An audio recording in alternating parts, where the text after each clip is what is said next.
Hello viewers, কি অবস্থা সবার? কেমন আছেন? আশা করি সবাই অনেক অনেক ভালো আছেন, সুস্থ আছেন এবং নিরাপদে আছেন।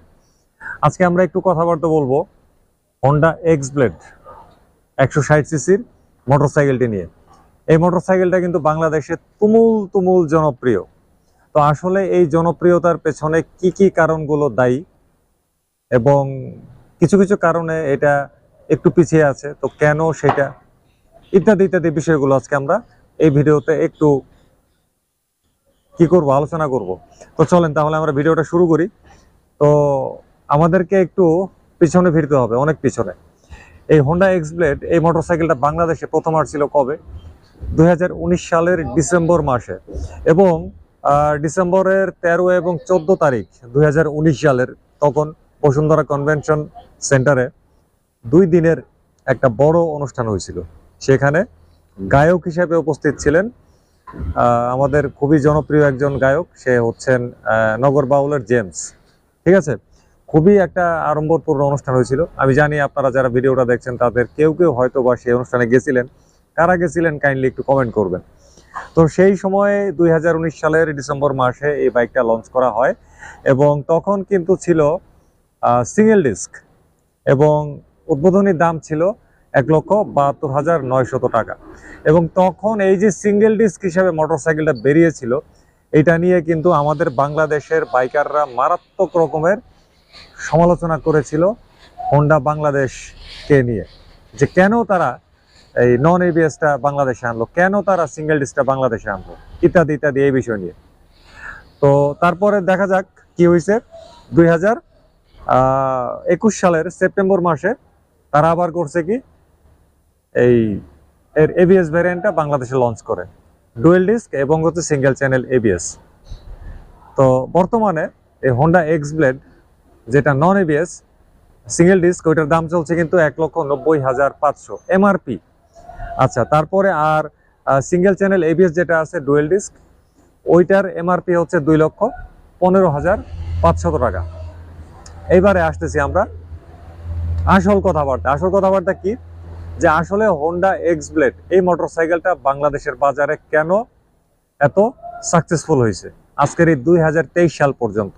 2024-এ কি হয় আমরা জানি না, বাট 2023 সাল পর্যন্ত এই মোটরসাইকেলটা কিন্তু হোন্ডার একটা সাকসেসফুল প্রোডাক্ট আমাদের বাংলাদেশে। তো কেন সাকসেসফুল হয়েছে এবারে আমরা ঢুকবো সেই কারণে। তো সাকসেসফুল হওয়ার 1 নাম্বার যে কারণটা, সেটা হচ্ছে হোন্ডার ব্র্যান্ড ভ্যালু। বাংলাদেশে মানে হোন্ডা ব্র্যান্ড মানেই মানুষজন যেন অজ্ঞান, মানে হোন্ডা ব্র্যান্ডের প্রতি মারাত্মক রকমের আসক্তি, নেশা কাজ করে আমাদের দেশের মানুষের। তো এই বাইকটা যেহেতু হোন্ডা বের করেছে, সুতরাং এই বাইকের প্রতিও স্বাভাবিকভাবেই ওই হোন্ডার প্রেম বা হোন্ডার ভালোবাসাটা পুরোপুরি ঢেলে দিছে আমাদের দেশের মানুষজন। যার দরুন দেখা গেছে কি, এই বাইকের প্রতি মানুষজনের আকর্ষণ বাড়ছে এবং মানুষজন বেশি বেশি ক্রয় করছে এবং সেই অনুযায়ী ব্যবহার করে যাচ্ছে। আমাদের দেশে এখনো অনেক মানুষ বিশ্বাস করে, এবং মানে অন্ধের মতো বিশ্বাস করে, যে এক্সব্লেড হোন্ডার বাইক মানে হচ্ছে এটা জাপানি বাইক। আসলে বিষয়টা কিন্তু তা না। বিষয়টা হচ্ছে এক্সব্লেড হোন্ডার বাইক, তা তো অবশ্যই, কিন্তু এটা কোনো জাপানি বাইক না। এটা কিন্তু এখন বাংলাদেশেই তৈরি হচ্ছে, মুন্সিগঞ্জে হোন্ডার ফ্যাক্টরিতে। আর সম্ভবত এবিএস ভ্যারিয়েন্ট যেটা, ওইটা সম্ভবত, খুব সম্ভবত, আমি শিওর না, খুব সম্ভবত ওই এবিএস এর কিছু কিছু জিনিস ইন্ডিয়া থেকে আমদানি করে হোন্ডা কর্তৃপক্ষ। তো আদতে এটা কিন্তু কোনোভাবে জাপানি মোটরসাইকেল না। যেমন জাপানি মোটরসাইকেল তাহলে কোনটা, আমরা যদি একটু এক্সাম্পল দিই তাহলে আমাদের অনেক পেছনে ফিরতে হবে। যেমন হোন্ডা কাব একটা ছিল 50 সিসি, তারপরে ধরুন ইয়ামাহার আছে RXS 115, এইসব হচ্ছে, তারপরে সুজুকি সামুরাই, ওগুলো হচ্ছে জাপানি ব্র্যান্ড এবং জাপানি বাইক, জাপানের তৈরি ছিল। কিন্তু এক্সব্লেড জাপানের ব্র্যান্ড, কিন্তু জাপানি বাইক না, বাংলাদেশে বানাচ্ছে, ইন্ডিয়াতে বানাচ্ছে। যাই হোক, তো এই হোন্ডার যে ব্র্যান্ড ভ্যালু, এই ব্র্যান্ড ভ্যালু কিন্তু এই হোন্ডা এক্সব্লেডটাকে বাংলাদেশে অনেক অনেক দূর আগায় দিছে। যেখানে ইন্ডিয়াতে পর্যন্ত এই হোন্ডা এক্সব্লেড কোমর সোজা কইরা একটু দাঁড়ানোর জায়গা পাইল না, সেইখানে বাংলাদেশে আইসা কিন্তু এই এক্সব্লেডের মেরুদণ্ড মারাত্মক রকমের শক্ত হয়ে গেছে। অর্থাৎ বাংলাদেশে এটা খুবই খুবই মার্কেট পাইছে। ইন্ডিয়াতে তো বলতে গেলে কি, হোন্ডা এক্সব্লেড কিন্তু আসলে এইভাবে চলেই নাই।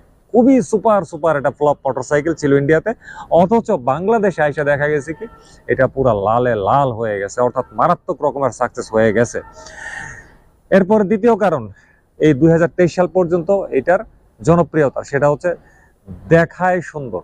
আসলে হোন্ডা এক্সব্লেড মোটরসাইকেলটা দেখতে কিন্তু খুবই খুবই সুন্দর, এর সামনে পেছনে ডানে বামে সব দিকেই খুবই খুবই আকর্ষণীয়, এবং এটার মধ্যে যথেষ্ট আধুনিকতার একটা ছোঁয়া আছে। মানে আজকের 2023 সালে আমাদের ইয়াং জেনারেশন বা একটু সিনিয়র যারা হয়েছে, তারা যেই ধরনের একটা ফ্যাশন ফ্যাশন ভাব, একটা মানে একটা রংচং বা কি বলা যায় একটু স্টাইল পছন্দ করে, তারা এই মোটরসাইকেলটার প্রতি অতি সহজে আকৃষ্ট হয়েছে, এটা দেখতে খুব সুন্দর হওয়ায়। তো এরপরে 3 নম্বর যে কারণটা, 2023 সাল পর্যন্ত এই মোটরসাইকেলটা বাংলাদেশের বাজারে সাকসেসফুল হওয়ার পেছনে, সেটা হচ্ছে মাইলেজ। হোন্ডা এক্সব্লেডের মাইলেজ কিন্তু অনেক অনেক ভালো, অনেক ভালো। এটা সিটিতে মানে 45-এর উপরে মাইলেজ পাওয়া সম্ভব, আর হাইওয়েতে গেলে আমি এমনও শুনছি কেউ কেউ নাকি 55-60 মাইলেজও নাকি পাইছে। ঠিক আছে, মানে অবিশ্বাস্য রকমের ব্যাপার কিন্তু, যে একটা 160 সিসির মোটরসাইকেল কিভাবে এত মাইলেজ দেয়। তো আসলেই সত্যই হোন্ডা এক্সব্লেড কিন্তু অত্যন্ত ভালো রকমের মাইলেজ দেয়, যেটা এর জনপ্রিয়তাকে বাংলাদেশের বাজারে অনেক গুণ বাড়িয়ে দিয়েছে। তো 4 নাম্বার যে ব্যাপারটা, এই মোটরসাইকেলটা আজকে 2023 সালেও মানে বাজারে সফল হওয়ার পেছনে, সেটা হচ্ছে আরামদায়ক সিট। এটার হ্যান্ডেলটা হচ্ছে কিন্তু single part pipe handle, upright sitting position, এবং সিটটা হচ্ছে কিন্তু সিঙ্গেল পার্ট এবং যথেষ্ট প্রশস্ত, সুতরাং এটার মধ্যে কিন্তু খুব আরামে বসা যায়। যারা একটু শর্ট হাইট তাদের একটু কষ্ট হয়, বাট আমার মতন হাইটের বা আমার চেয়ে একটু কম যারা আছেন, খুবই আরামে কিন্তু এই মোটরসাইকেলটাকে নিয়ে রাইড করা যায়। সিটির হেভি ট্রাফিকের মধ্যেও ঘাটটার কোমর টোমর ওইভাবে কিন্তু ধরে না আর কি, মানে কষ্ট লাগে না আর কি। তো এই আরামদায়ক সিটটাও কি মানে খুব একটা পজিটিভ সাইড এই মোটরসাইকেলটার। 5 নাম্বার যে ব্যাপারটা, সেটা হচ্ছে রিসেল মার্কেট ভালো। যেহেতু হোন্ডা ব্র্যান্ড বলতেই আমাদের বাংলাদেশিরা একেবারে অজ্ঞান, সুতরাং এই এক্সব্লেডের যে রিসেল মার্কেট ভালো, এটা নিয়ে আর বেশি কিছু বলার নাই। এই মোটরসাইকেলটা আমরা যত কিলোমিটারই হোক, যে কন্ডিশনেই হোক, আমরা যদি মুখ দিয়ে বের করি যে আমি একটা এক্সব্লেড বিক্রি করব, এটা হোক এবিএস সেটা হোক নন এবিএস, কাস্টমার পাইতে কিন্তু আমাদেরকে খুব একটা বেগ পোহাইতে হয় না। তো এটাও কিন্তু বড় একটা কারণ। তারপরে 6 নাম্বার যে কারণটা, এটার মধ্যে কিন্তু সময়ের সাথে সঙ্গতি রেখে Honda Bangladesh private limited ABS braking সিস্টেমটা সংযোজন করে দিচ্ছে, অ্যান্টি লক ব্রেকিং সিস্টেম, যার দরুন দেখা গেছে কি আজকের এই 2023 সালেও এইটার কম্পিটিটর যে সমস্ত মোটরসাইকেল আছে ওগুলোর সাথে সঙ্গতি রেখে এটাও চলতে পারতেছে। যেমন এটার কম্পিটিটর আর কি কি আছে, পালসার 150 2 ইন্ডিস কেবিএস, তারপরে আছে TVS Apache RTR 160 4V, carburettor and single channel ABS. ঠিক আছে, এই জিনিসগুলোর সাথে সঙ্গতি রেখে এটাও চলতে পারতেছে এই এবিএসটার কারণে। আচ্ছা, তারপরে 7 নাম্বার যে ব্যাপারটা, এইটা আপনারা কে কিভাবে নেবেন না, বাট ইটস ট্রু বলে আমি মনে করি, সেটা হচ্ছে কি বিগিনার বাইকারদের মাত্রাতিরিক্ত উচ্ছ্বাস। কঠিন লাগতে পারে, আমি এখনই ব্যাখ্যা করতেছি। ব্যাপার হয়েছে কি, এই হোন্ডা এক্সব্লেড 160 সিঙ্গেল ডিস্ক হোক আর সিঙ্গেল চ্যানেল এবিএস হোক, এই বাইকগুলোর বড় সংখ্যক একটা কাস্টমার হচ্ছে বিগিনার বাইকার, অর্থাৎ যাদের জীবনের প্রথম বাইক হচ্ছে এই হোন্ডা এক্সব্লেডের এই মোটরসাইকেলটা। তো তারা এই এক্সব্লেড এমনিতে দেখতেও তো অনেক সুন্দর, তাছাড়া হোন্ডার বাইক, তো এই বাইকের প্রতি তাদের আসক্তি বা ভালো লাগাটা এত বেশি কাজ করছে, মানে যেটা আসলে ভাষায় প্রকাশ করার মতন না। একে তো হচ্ছে তারা বিগিনার বাইকার, তারা বাইকে নতুন আসছে, তার উপরে আবার পাইছে হোন্ডার বাইক, তার উপরে পাইছে হচ্ছে এক্সব্লেডের মতন একটু দেখতে একটু সুন্দর একটা বাইক, সুতরাং তাদের মধ্যে উচ্ছ্বাসের মাত্রাটা স্বভাবতই অনেক বেশি কাজ করছে। যেই উচ্ছ্বাসের মাত্রাটা হয়তোবা আমাদের মতন একটু সিনিয়র বাইকার যারা আছেন বা যারা বাইক অনেকদিন ধরে চালাচ্ছেন তাদের মধ্যে একটু কম কাজ করবে। এটা খুবই স্বাভাবিক যে এন্ট্রি লেভেলের বা বিগিনার পর্যায়ে যারা নতুন কোনো একটা জিনিস থেকে যেটা পায় সেইটার প্রচারটা বা সেইটা সম্পর্কে ব্যাখ্যাটা মানে আবেগের বশে একটু বেশি করে থাকে। তো বাংলাদেশে দেখা গেছে কি এই এক্সব্লেডের সম্পর্কে বিগিনার বাইকারদের মধ্য থেকে মাত্রাতিরিক্ত একটা উচ্ছ্বাস প্রকাশ হয়েছে সোশ্যাল মিডিয়াতে বা ফিজিক্যালি আড্ডায় গাল গল্পে। যার দরুন কি হয়েছে, এই বাইকের পজিটিভ সাইড বা এই বাইকের যেটা ওভারঅল যেটা মার্কেটিং, এই মার্কেটিংটা কিন্তু অনেক অনেক শক্তিশালী হয়ে উঠছে। তারপরে আসেন আরো কয়েকটা ব্যাপারে, সেটা হচ্ছে যে এই মোটরসাইকেলের কিছু দুর্বলতা। তো দুর্বলতা কি, এই জায়গাগুলো যদি হোন্ডা বাংলাদেশ প্রাইভেট লিমিটেড একটু রিভাইজ করতো বা একটু ভালো করতো, তাইলে হয়তোবা অন্য আরো অনেক মানুষ যারা এক্সব্লেড কিনে নাই তারা হয়তোবা এক্সব্লেডের দিকে মানে নিজেকে টেনে নিয়ে আসতে পারতো। যেমন এক নাম্বার যে দুর্বলতার ব্যাপারটা, সেটা হচ্ছে বিল্ড কোয়ালিটি। অসংখ্য এক্সব্লেডের কাছ থেকে এরকম কমপ্লেন আছে, মানে অতি অল্প সময়ের মধ্যে অর্থাৎ 6 মাস বা 1 বছরের মধ্যে এর চেসিসের বিভিন্ন জায়গায় রং উঠে গেছে, মরিচা পড়ে আসছে। তো এরকম অল্প সময়ের মধ্যে এই ধরনের কেস, এটা কিন্তু খুবই একটা মানে অস্বস্তিকর ব্যাপার, ঠিক আছে।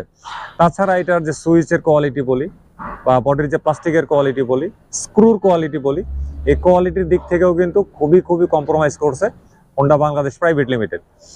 তারপরে দ্বিতীয় যে দুর্বলতার দিকটা, সেটা হচ্ছে সার্ভিসের মান। আমাদের দেশে হোন্ডা এক্সব্লেড যে পরিমাণ বিক্রি হয়েছে, মানে বলা যায় একটা টর্নেডো বয়ে গেছে এটার উপর দিয়ে বিক্রয়ের দিক থেকে।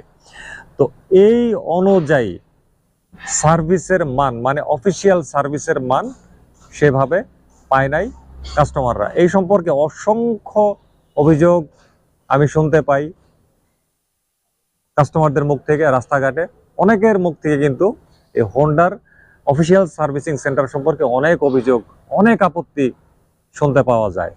আমি মনে করি হোন্ডা বলতেই যেহেতু আমাদের বাঙালিরা একটু অজ্ঞান বা টপ লেভেলের ভালোবাসা, অন্ধের মতন ভালোবাসে, সুতরাং এই ভালোবাসাটাকে সঠিকভাবে মূল্যায়নের জন্য সার্ভিসের সাইটটা, অফিসিয়াল সার্ভিসের সাইটটা আরো অনেক শক্তিশালী করে দেওয়া উচিত হোন্ডা প্রাইভেট লিমিটেডের। 3 নাম্বার যে দুর্বলতা এই এক্সব্লেডের, সেটা হচ্ছে হেডলাইট কেটে বিকল হয়ে যাওয়া এবং আলোর পরিমাণ কমে আসা। প্রথম দিকে এক্সব্লেডের এইটা এত একটা অস্বস্তির কারণ হয়ে দাঁড়াইছিল, এবং মানে অস্বস্তির কারণটা কি, যে হেডলাইটের মাদারবোর্ডে মানে পাওয়ার সংক্রান্ত ইস্যুতে হেডলাইটটা কেটে যেত, পরে এটা রিপেয়ারও করা যাইতো না। তো পরবর্তীতে অনেক হেডলাইট হোন্ডা অবশ্য ক্রেতাদেরকে রিপ্লেস করে দিছে। তো আবার অনেকে আছে রিপ্লেস পায়ও নাই তাদের ওয়ারেন্টির পলিসি জনিত কারণে। কিন্তু একটা এই হেডলাইট যারা ওয়ারেন্টি পলিসি জনিত কারণে পায় নাই, এই হেডলাইট কিনতে গিয়ে কিন্তু তারা রীতিমতন নাকানি চোবানি খাইতে হয়েছে, কারণ এটা একটা এলইডি প্রজেকশন লাইট। সুতরাং এটার দাম কিন্তু অবশ্যই অন্য সাধারণ কোনো হেডলাইটের চাইতে কিন্তু বেশি। তো এই হেডলাইট নষ্ট হয়ে যাওয়া, কেটে যাওয়া, এইটা যখন মানুষের মাঝে ছড়িয়ে গেছে, তখন কিন্তু অনেকে ভয়ও পাইছে যে না, এত দাম দিয়ে কিনবো, হেডলাইটের এই সমস্যা, কেনা যাবে না।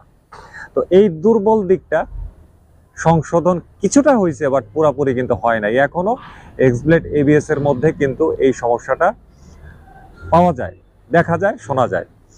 তারপরে হচ্ছে হেডলাইটের আলো কমে আসার যে ব্যাপারটা বলছিলাম, এটা এমনিতেও সত্য যে কোনো এলইডি লাইটের আলো, এলইডি প্রজেকশন লাইটের আলো মানে আস্তে আস্তে কমে আসে। এই মানে বয়স যত বাড়ে আলোর পরিমাণ তত আস্তে আস্তে করে কমতে আসে। তো এক্সব্লেডের ব্যতিক্রম না। তো এইটা নিয়ে হোন্ডার একটু ভালো রিসার্চ করা প্রয়োজন ছিল। তারপরে ধরেন আরেকটা ব্যাপার হচ্ছে কি, এই হেডলাইটের আলোর পরিমাণও কিন্তু এমনিতেও কিন্তু কম। দিনের বেলা তো কোনো সমস্যা নাই, দিনে তো সূর্যের আলো নিচেই আমরা আছি, কিন্তু রাত্রেবেলা এইটার হেডলাইটের আলোটা মানে মারাত্মকভাবে ছড়ায় পড়ে, মাকড়সার জালের মতন ছোপ ছোপ একটা ভাব চলে আসে, যার দরুন রাত্রেবেলা দেখতেও কিন্তু আমাদেরকে যথেষ্ট কষ্ট পাইতে হয়। তো এই কারণে আমি অনেক এক্সব্লেড ইউজারদেরকে দেখছি যে তারা, যারা বিশেষ করে হাইওয়েতে যায় বা রাত্রিকালীন হাইওয়েতে যায়, তারা ফগ লাইট ব্যবহার করে। তো যাই হোক, আজকে আসলে কথাবার্তা হয়ে গেল এক্সব্লেড সম্পর্কে। তো আপনাদের কার কি মতামত অবশ্যই সেটা কমেন্ট করে জানাবেন। তো আজকের মতো তাহলে এই ভিডিও থেকে বিদায় নিলাম। তো ভালো থাকবেন সবাই, আগামীতে কথা হবে আবার অন্য কোনো দিন, অন্য কোনো বিষয়ে। খোদা হাফেজ।